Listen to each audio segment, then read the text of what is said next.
Am terminat și liceul.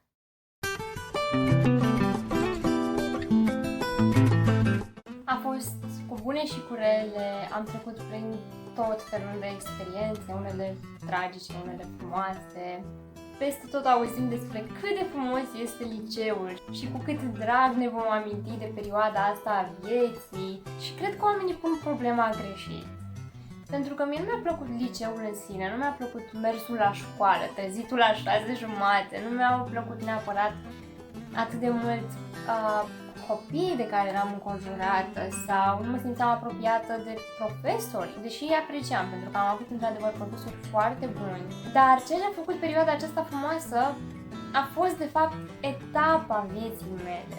Pentru că în acești ani trecem de copilărie, trecem undeva în lumea adulților, deja se presupune că suntem mai maturi, avem responsabilități și cel mai important lucru, ne-am format deja caracterul, personalitatea, mă rog, în mare parte. Trecem de primii ani din viață în care am fost mai fără griji și am avut tot ce ne-am dorit fără să depunem atât de mult efort pe cât va trebui în viitor să punem.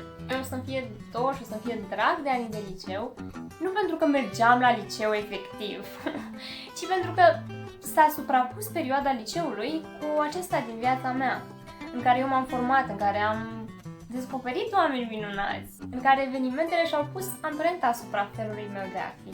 Și cam asta cu de ce este atât de frumos la liceu. Cum a fost să trec prin învățământul preuniversitar, nerenunțând la valorile creștine. N-a fost tocmai ușor, aș minți dacă aș spune asta, dar pot zice că în liceu am avut bucuria de a fi în clasă cu oameni care, mă rog, aveau un alt fel de a vedea lucrurile, spre deosebire de cum eram tratată de unii în clasele mai mici. În liceu nu am fost ironizată, nu s-a luat nimeni de felul în care mă îmbrăcam, cel puțin nu în față, adică nu mă făceau să mă simt ciudat. Acceptau diferențele, nu făceau glume proaste pe seama mea, nu făceau aluzii la credința mea. O singură dată a făcut cineva și acel cineva era nou venit.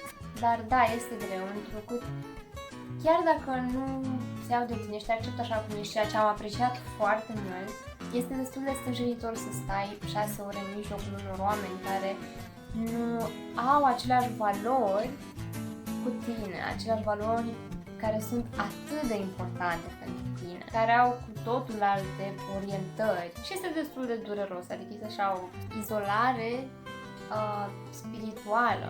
Dar, repet, n-am prea așa probleme pentru că erau oameni care gândeau, adică chiar gândeau. Important este să nu renunțăm la valorile noastre pentru ceilalți, pentru a ne simți mai apropiați de ceilalți, pentru că acești ceilalți trec.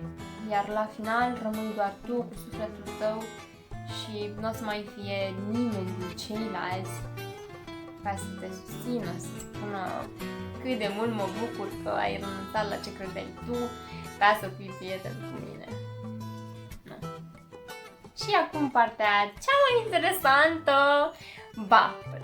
Cum a fost la BAC? A fost interesant. La română, mă rog, am fost pusă să rescriu lucrarea când eu întrebasem de la început dacă ceva se punea ca semn, dar doamna respectivă, supraveghetoarea, a întrebat când a venit un domn să ștampileze dacă este semn și a zis că da, și a trebuit să rescriu. A fost bine într-un final, am avut emoții, după aceea până la rezultate mă tot gândeam dacă mai este ceva semn pe acolo și mi-anulează lucrarea, ce mă fac. N-a fost cazul din fericire. La matematică a fost cel mai fără peripeții și la biologie nu m-am simțit prea bine fizic vorbind.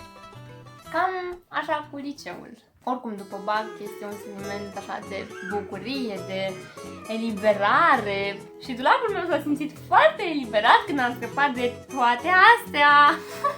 Astea sunt doar caiete de matematică pe care nu le arunc pentru că le-am scris frumos și chiar îmi place să mă uit pe ele, nu neapărat să citesc ce am scris.